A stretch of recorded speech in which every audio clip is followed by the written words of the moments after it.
I want to thank Study IQ. I would like to thank Study IQ team. Big round of applause to the team, management and staff of Study IQ.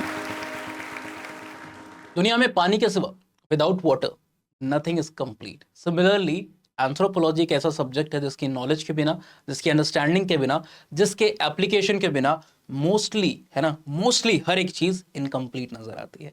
हम defence की बात करें तो भी anthropology का scope है, application है। आप फॉरेंसिक की बात करो, पर्सनल आइडेंटिफिकेशन या फिर क्रिमिनल आइडेंटिफिकेशन का, वहाँ पर भी एंथ्रोपोलॉजी आती है।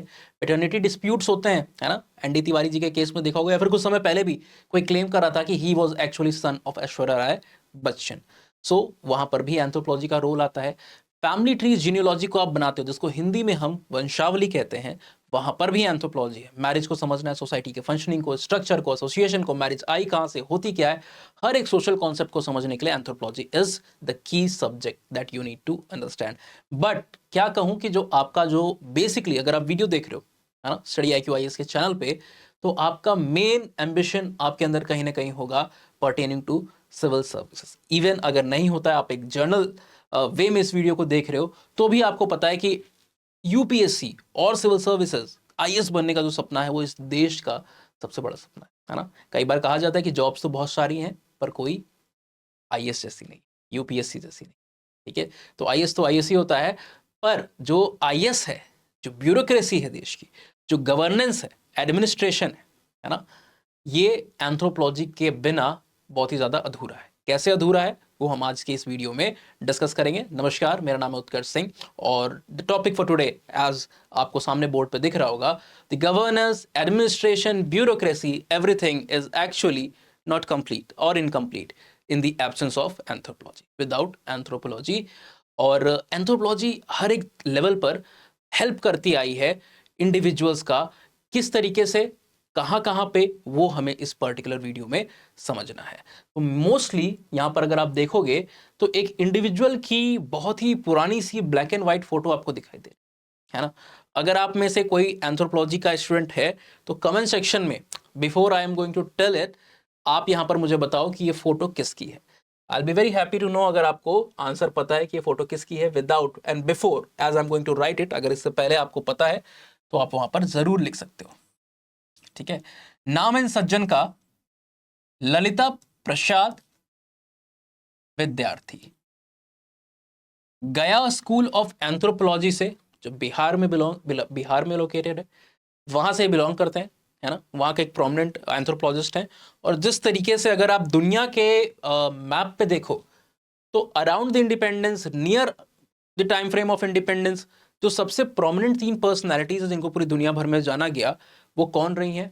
Rabindranath Tagore ji, Mahatma Gandhi ji and of course Shahrukh Khan, ठीक है। तो ये 3 लोग हैं जिनकी ख्याति दुनिया भर में बहुत ज़्यादा फेमस है। और ऑफ कोर्स आज की जो जनरेशन है वो ठाकुर साहब के बारे में, टैगोर साहब के बारे में शायद उतना ना जानती हो। देश में नहीं, देश के बाहर की बात कर रहा हूँ। कई सारी ऐसी कंट्रीज़ हैं, मुल्क हैं, जो आप भी जिनका नाम शायद ना सुने हो, है ना, या कम सुना होगा आपने। गांधी जी रेलिवेंट है, उनके थॉट भी रेलिवेंट है, पूरे दुनिया भर में उनका रेफरेंस है, पर शायद उनका भी आज की पीढ़ी को दूसरे देशों में उतना नाम ना बताया जाता हो, ना पता हो। पर एक नाम है जो अभी बच गया है, because he is in present and he is alive, that is Shahrukh Khan. और कई देश ऐसे हैं जहां पर इंडिया को जाना उनके नाम की वजह से जा रहा होता है। सो एंथ्रोपोलॉजी में जो ठाकुर साहब की जगह पे हैं, जो गांधी जी की जगह पर हैं, या फिर जो शाहरुख जी की जगह पर हैं, वो एक तो ये शख्स है, एक तो ये इंसान है, और दूसरा इंसान जो है उसका क्या नाम है, प्रोफेसर MN श्रीनिवास। इन लोग की बाहर बहुत ही ज़्यादा एक प्रोमिनेंस है, नाम बहुत ही ज़्यादा रिकॉग्नाइज किया जाता है, खासकर एंथ्रोपोलॉजी की दुनिया में। और इन्हीं का एक ऐसा कंट्रीब्यूशन है जो सरकार के लिए, देश के ब्यूरोक्रेट्स के लिए, एडमिनिस्ट्रेटर्स के लिए बहुत ज़रूरी है समझना, ताकि वो डेवलपमेंट को सही तरीके से करा सके।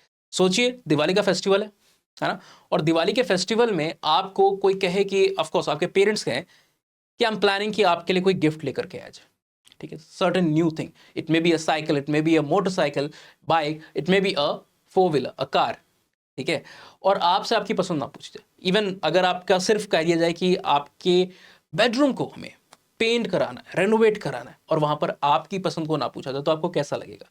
सिमिलरली जब आप डेवलपमेंट की बात करते हो, एडमिनिस्ट्रेशन की बात करते हो, जिनका हमें डेवलपमेंट करना है, जिन्हें हमें एडमिनिस्टर करना है ना, जिनके लिए आप बेसिकली लबासना में जा रहे हो, एडमिनिस्ट्रेशन को सीखने और समझने की कोशिश कर रहे हो, अगर आप उनकी राय जाने बिना उनको एडमिनिस्टर करने जाओगे तो क्या एक ये अच्छा आइडिया, एक एप्रोप्रिएट, एक आइडियल वे ऑफ एडमिनिस्ट्रेशन होगा? नहीं होगा, है ना। मानना है या नहीं मानना है वो आपके ऊपर, आपकी समझ शायद जो लोकल्स हैं, जिनके लिए प्रोग्राम को लाया जा रहा है, उनसे बेहतर हो सकती है, आपको प्रोज एंड कॉन्स बेहतर पता होंगे, पर मानना ना मानना तो आपके ऊपर है, पर एटलीस्ट सुनना तो ये अधिकार है उनका कि आप उनको सुने, और उनका अधिकार है कि उनको सुना जाए, है ना। तो सबसे पहली बार ये चीज जो प्रोमिनेंस में लाई थी, इस थॉट को जो प्रोमिनेंस में लाया था, उसमें से एक इंडिविजुअल जो है, उनका नाम था ललिता प्रसाद विद्यार्थी। बोर्ड पे आपको उनकी फोटो सामने देखने को मिल रही है। इन्होंने एक वर्क को हमारे सामने रखा था जिसको आप NMS कॉम्प्लेक्स कहते हो, है ना। फुल फॉर्म क्या है इसका? Nature man spirit complex. और इस कॉम्प्लेक्स की मदद से, इस थ्योरी, इस वर्क की मदद से ये हमें बताते हैं कि जब भी हम किसी भी तरीके के डेवलपमेंटल प्रोग्राम को करते हैं, हमें क्यों जरूरी है local topography, ecology, environment, geography, लोगों के बिलीफ सिस्टम, कल्चर के बारे में अच्छे से जानना और समझना। क्योंकि अगर आप नहीं जानोगे, नहीं समझोगे सही तरीके से, तो आप कभी भी विकास को कंप्लीटली जिस तरीके से आप एग्जीक्यूट करना चाहते हो नहीं कर पाओगे। क्यों? क्योंकि वहां पर हिंड्रेंस आएगी, मतलब वहां पर रुकावट आएगी, और रुकावट पैदा करने वाले जो लोग होंगे वो वही होंगे जिनके लिए आपने उस प्रोग्राम को बनाया, ठीक है। So not getting into all these resistance and efficiently able to execute your policy, आपको जरूरत है एक रिलेटिविस्टिक अप्रोच को जानने की। और ये रिलेटिविस्टिक अप्रोच जो डिसिप्लिन आपको सिखाती है उसका नाम है एंथ्रोपोलॉजी। एंथ्रोपोलॉजी आपके ऑप्शनल की तरफ भी बहुत हेल्पफुल है। इकलौता ऐसा मेजर ऑप्शनल है जिसने पिछले 5 साल में 2 बार टॉप 10 में 4 यानी टोटल 8 रैंक दी। कई सारे ऑप्शनल लाइफ टाइम में या फिर डेकेड में एक बार टॉप 10 के अंदर में मल्टीपल रैंक्स लाने का सपना देखते हैं। यह एंथ्रोपोलॉजी ऐसी चीज को हर तीसरे चौथे साल कर देता है कि टॉप 10 में 4 रैंक हमारी, है ना। हर साल के टॉपर्स की लिस्ट में एंथ्रोपोलॉजी का होता ही होता है। 17 में आप देखो टॉप 10 में 4 रैंक, ऑल इंडिया रैंक 1 भी अनुदीप दुर्शेट्टी की, ठीक है। 18 में आप गए, अक्षय जैन साहब थे वहां पर, ऑल इंडिया रैंक 2। 20 में वापस से Shubham Kumar, all India rank 1। Uma Bharti ji के रूप में 2022 में अगेन ऑल इंडिया रैंक 3। 5, 7, 8 भी एंथ्रोपोलॉजी की थी। तो ये एक ऐसा ऑप्शनल है जिसको बहुत सारे सब्जेक्ट वाले, ह्यूमैनिटीज वाले, इंजीनियरिंग वाले, BSc, BTech, chemistry, stats, zoology, botany, mathematics, सब अपने बैकग्राउंड, अपने कंफर्ट जोन को छोड़कर ले रहे हैं। रीजन बीइंग शॉर्ट है, क्रिस्प है, कंसाइज है, इजी टू अंडरस्टैंड है, स्कोरिंग है और ट्रेंड में रहता है। और इकलौता ऐसा ऑप्शनल है जो आपको GS1 से GS4 इंटरव्यू, एस्से से लेकर के एथिक्स के पेपर में हेल्प करता है। अगर प्रूफ चाहिए तो एक हमने कवरेज की है, इंस्टाग्राम का भी पोर्टल आपको दिखाऊंगा, वहां पर आप जाइएगा। एनालिसिस एक पड़ा हुआ है, GS1 ऑफ 2023 में 32% क्वेश्चन एंथ्रोपोलॉजी के आए हुए थे। तो सोचिए, आप एंथ्रोपोलॉजी को पढ़ के सिर्फ यही पे स्कोर नहीं करते हो, अपने GS के सब्जेक्ट में भी करते हो। हर एक लेवल पे आपको हेल्प करता है। और अगर आपको भी इस ऑप्शन को लेकर के अपने लबासना तक की जर्नी को और भी ज्यादा करीब ले आना है तो आपके लिए एक ये ऑफर है। दिवाली के टाइम पे, दिवाली के फेस्टिवल के अंतर्गत 8 नवंबर से बैच हमारा जो स्टार्ट हुआ है उसमें आप एडमिशन ले सकते हो। ओरिएंटेशन अभी चल रहे हैं, and of course Diwali leaves है तो क्लासेस भी सस्पेंडेड रहेंगी। तो मैं चाहूंगा कि जब तक मैं क्लासेस को रिज्यूम करूं अराउंड 16th, तो आप उसका पार्ट बन चुके हो। स्टडी IQ की वेबसाइट पर जाइए, 13,999 में you can get enrolled in this particular course by using the code ASLIVE, है ना। बेसिकली US लाइव आपको कोड वहां पर टाइप करना है। डिस्काउंट आपको मैक्सिमम मिल जाएगा एंथ्रोपोलॉजी ऑप्शनल पे, या फिर अगर आपको किसी भी दूसरे सब्जेक्ट में एनरोल करना है ना, किसी भी दूसरे आप कह सकते हो प्रोग्राम में, स्टडी IQ कोर्स में एनरोल करना है, तो इस कोड से आपको मैक्सिमम डिस्काउंट प्लस ऑप्शनल की personalize guidance through social media platform की आपको मिल जाती है, ठीक है। तो डिलीवरेबल क्या यहाँ पर मिलने वाले हैं आपको? क्रक्स मिलेगा, वैल्यू एडिशन मटेरियल आपको मिलेगा, हैंड रिटन नोट्स आपको मिल रहे होंगे। अपार्ट फ्रॉम दैट ऑल्सो जो आपको क्लास नोट्स PPTs हैं वो मिलेंगी। मॉडल आंसर्स टेस्ट सीरीज के प्रोवाइड किए जाएंगे, 8 सेक्शनल और 4 फुल लेंथ टेस्ट है। हर महीने आप एक मेजर टेस्ट को दे रहे होगे, उसको इवेल्युएट किया जाएगा कि आपकी प्रिपरेशन कैसी है, ठीक है। तो मॉडल आंसर्स होंगे जो आपको मिलेंगे टेस्ट देने के बाद, और हर एक टेस्ट का डिस्कशन किया जाएगा। एक्सपेक्टेड क्वेश्चन भी आपको बताए जाते हैं। सिमिलरली अगर आप P2I में चाहो तो हमारे बैचेस को ज्वाइन कर सकते हो, इंग्लिश हिंदी सारे बैचेस की यहाँ पर डेट है, आप फाउंडेशन बैचेस को ज्वाइन कर सकते हो। 22,999 ऐसा मौका बहुत ही रेयरली मिलता है पूरे साल भर में आपको, और इसको आपको छोड़ना नहीं चाहिए। ये दोनों की दोनों इनफैक्ट पूरी दिवाली की सेल सिर्फ और सिर्फ 16 नवंबर तक है, तो आप जल्द से जल्द एनरोल कीजिए। कोड एक ही आपको हर जगह यूज करना है, हम और आप लाइव, है ना, दैट्स अस लाइव। इसको यूज कीजिए। मुझसे कोई भी बात करनी है, कोई डाउट है, कुछ पूछना है, कोई दिक्कत आ रही है pertaining to anything, you can contact me on given social media platform, Instagram पे उत्कर्ष_हेयर। और फ्री मटेरियल अगर आपको चाहिए, क्विज़ेस में पार्टिसिपेट करना है, अनाउंसमेंट्स PDF को आपको पाना है, तो anthropology decoded by Utkarsh Singh पे आप कनेक्ट कर सकते हो हमारे साथ। Coming to what we were discussing earlier, है ना, क्या यहां पर बताया हुआ है किसने? बेसिकली प्रोफेसर साहब ने। प्रोफेसर LP विद्यार्थी का कहना है कि आपको ट्राइबल के लिए खास करके या फिर किसी भी तरीके के डेवलपमेंट को आप कर रहे हो तो आपको लोकल आवाजों के ऊपर ज्यादा ध्यान देना है। तो people who are being developed, जिनके लिए प्रोग्राम को एनवर्साइज किया गया है ना, जिनको आप सोच रहे हो डेवलप होने के लिए, उनसे उनकी राय लेना जरूरी है, और उनके कल्चर को समझना, और उनके कल्चर के साथ साथ इंसान का जो स्पिरिचुअल वर्ल्ड है और जो नेचर का वर्ल्ड है उसके साथ क्या रिलेशन है वो आपको समझना है। इस पूरे में क्या लिखा हुआ है, ये नेचर एक पार्ट है, स्पिरिचुअल रिलीजियस कंपोनेंट को फॉर्म करता है, और बीच में है मैन। इन दोनों के बीच में कौन है? मैन है। तो इधर आपका नेचर है, बीच में आपका मैन है, और दूसरी तरफ आपका स्पिरिचुअल रिलीजियस वर्ल्ड है, और ये आपस में इंट्रिकेटली वोवन है, एक दूसरे को रेगुलेट कर रहे हैं, इंटरडिपेंडेंट है। इसको समझाने के लिए एक बहुत ही क्लासिकल वर्क को प्रोफेसर साहब ने यूज किया था, जो आपके सामने यहाँ पे मैं इलस्ट्रेट करने जा रहा हूं। और ये वर्क इन्होंने किया था एक पर्टिकुलर ट्राइब जो कि आपको सेंट्रल इंडिया में देखने को मिलती है। नाम है इस ट्राइब का मलेर्स, है ना। एक और नाम से इसको बुलाया जाता है जो कि क्या है, मलपहारियास।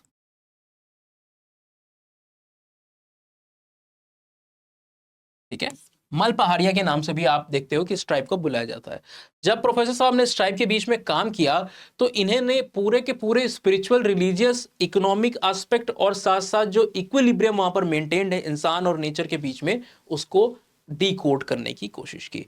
इन्होंने देखा कि इंसान का जो इकोनॉमिक इंगेजमेंट है वो वहां पर नेचर के साथ बहुत ही ज्यादा जुड़ा हुआ है। इन द फॉर्म, क्यों, कैसे? क्योंकि वो जो एक particular form of engagement, economic engagement में है, उसको हम कहते हैं खल्लू कल्टीवेशन। बेसिकली खल्लू कल्टीवेशन है क्या? एक प्रकार का शिफ्टिंग कल्टीवेशन है ना। Shifting cultivation I hope you all are aware of. All around India इसको अलग अलग नाम से जाना जाता है, जहां पर भी ये प्रैक्टिस होती है। कहीं पे झूम कहा जाता है, कहीं पे पोडू कहा जाता है ना। तो रीजनल नेम्स इसके होते हैं। यहाँ पर ये ट्राइबल जो है इसको खल्लू कल्टीवेशन कहते हैं। प्लस इतना ही नहीं, इसके साथ साथ ये एक और चीज का महुआ, जो एक लोकली ब्रूड लिकर आप कह सकते हो, है ना, बेवरेज के तौर पे ये उसको कल्टीवेट कर रहे होते हैं, है ना। और साथ ही साथ जो इनकी इकोनॉमी है वो डिपेंडेंट है ह्यूज वे में किसके ऊपर? फॉरेस्ट के ऊपर, जहां से ये बहुत सारे अलग अलग तरीके के रिसोर्सेस को पा रहे हैं। तो जो जमीन है और जो वन है, तीन चीजों को कहा जाता है सर ट्राइबल के संबंध में, that is the 3J model. It's not the 3 joker, it's instead जर, जंगल और जमीन। ये तीन चीजें बहुत ही क्रिटिकल होती है, सब लोग जानते हैं, पर इसके ऊपर ध्यान कम देते हैं। पर LP विद्यार्थी साहब ने इसके ऊपर ध्यान दिया और उन्होंने बताया कि किस तरीके से पूरा इकोनॉमिक सेटअप नेचर, फॉरेस्ट के साथ इनका जुड़ा हुआ है ना, लैंड के साथ वहां पर जुड़ा हुआ है, जंगल, जमीन, सारी चीजें इनकी जुड़ी हुई हैं किसके साथ? नेचर के साथ। दूसरा आप देखते हो कि ये कई सारे स्पिरिट्स में विश्वास करते हैं, है ना, इनका बिलीव है कई सारे स्पिरिट्स में। तो इनका एक स्पिरिचुअल या फिर आप कह सकते हो रिलीजियस वर्ल्ड भी है, और वो भी बिलीव करते हैं कि जो फॉरेस्ट में कई सारी डीटीज इनके वास कर रहे होते हैं, जिसमें ये सुपरनेचुरल पावर्स, बीइंग्स में, जिसके अंदर में ये बिलीव कर रहे हैं। और इसको भी इन्होंने अलग अलग कैटेगरीज में बांटा हुआ है ना। For example they believe in गोसियान, ठीक है, इसको छोड़ करके अलची पे बिलीव करते हैं, जीवे, अर्कवे, अलग अलग स्पिरिट्स के नाम इन्होंने दिए हुए हैं। ठीक है, इस तरीके से अलग अलग स्पिरिट्स के इन्होंने नाम दिए हुए हैं। कुछ को मानते हैं कि बेनेवलेंट है और कुछ को मानते हैं मेलेवलेंट है, यानी कि कुछ अच्छी स्पिरिट्स हैं, कुछ बुरी स्पिरिट्स हैं। तो पूरा का पूरा जब ये मैरिज को कर रहे हैं, इनके फैमिली की जो अलग अलग तरीके की सेरेमनीज होती है, इवेंट्स होते हैं, इनिशिएशन होता है। जैसे हमारे में भी आप देखते हो, अगर सनातन धर्म या हिंदू धर्म की हम बात करें तो वहां पर आपको 16 संस्कारों के बारे में बताया गया, 16 राइट्स है ना, जो बर्थ के टाइम से शुरू हो जाते हैं, है ना। गर्भाधान की जो अवस्था होती है वहां से आप स्टार्ट करते हो, उसके बाद निष्क्रमण हो रहा है, चूड़ाक्रम आपको देखने को मिल रहा है, कर्ण भेद देखने को मिल रहा होता है आपको, ठीक है, अन्नप्राशन आपको देखने को मिल रहा होता है, और बहुत सारी चीज, वेदारंभ है, और लास्ट में जो होता है जब आप जा रहे होते हो इस दुनिया से, उस समय भी एक राइट को किया जाता है, और वो राइट क्या होता है, जिसको आप कहते हो अंत्येष्टि। Alright, the final right. तो हर तरीके के राइट्स यहाँ पे है। इनिशिएशन राइट भी होते हैं जो आपको एक स्टेज से दूसरे स्टेज में इनिशिएट करे। फॉर एग्जांपल, आप जब पढ़ाई के लिए ट्रेडिशनली आश्रम सिस्टम होता था तो इनिशिएट होते थे, तो वहां पर क्या होता था, आप वेदारंभ उस स्टेज को कह रहे थे, या फिर विद्यारंभ भी उसको कई बार कहा जाता था।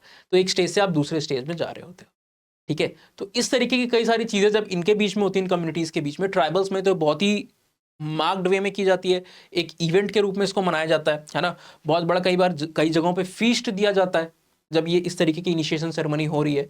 अफ्रीका में खासकर ट्राइबल्स में, इंडिया में भी कई ट्राइब्स में प्रेवलेंट है।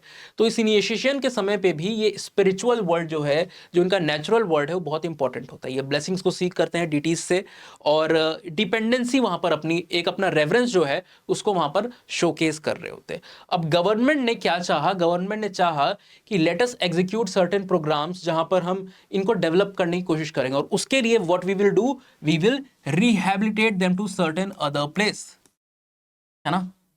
विस्थापित, हिंदी में, if I am not wrong, इसको हिंदी में क्या कहा जाता है, विस्थापित करेंगे। इनको एक जगह से हटाकर दूसरी किसी अच्छी जगह पर हम ले जाएंगे। पर ये जो डेवलपमेंट के प्रोग्राम्स अलग अलग बार आए, इनके बीच में रिहैबिलिटेशन के भी प्रोग्राम, मलेर्स और भी कई सारी पॉपुलेशन के बीच में आए, तो ट्राइबल्स जो होते हैं वो इसको बिल्कुल भी मानने से इनकार कर देते हैं और रेजिस्टेंस दिखाते हैं, है ना। वो एक तरीके से विद्रोही स्वर को वहां पर अपना लेते हैं कि हम आपके इन चेंजेस को स्वीकार नहीं करते हैं, we aren't accepting these changes because it is disturbing और डिस्टरप्टिंग आर इक्विलिब्रियम। व्हाई, ये रेजिस्टेंस क्यों है, बिकॉज ट्राइबल्स बिलीव कि it will, this developmental rehabilitation program will disrupt their traditional equilibrium। क्योंकि देखिए, इनका जो इकोनॉमिक इंगेजमेंट है, जो इनका रिलीजियस कंपोनेंट है, फैमिली लाइफ है, हर एक स्टेजेस ऑफ लाइफ, हर चीज उस पर्टिकुलर जगह से, उस इन्वायरमेंट, उस जियोग्राफी से जुड़ी हुई है। वहां का जो नेचुरल कंपोनेंट है उसके साथ जुड़ी हुई है। अगर आप इनको दूसरी जगह पे भेजते हो, आपको पता है वैसे भी देश में कितनी सारी अनएम्प्लॉयमेंट की समस्या है, और ये कोई स्किल्ड लोग नहीं है, ये फॉर्मल एजुकेशन से नहीं जा रहे होते। Most of the tribals they are not undergoing any formal education.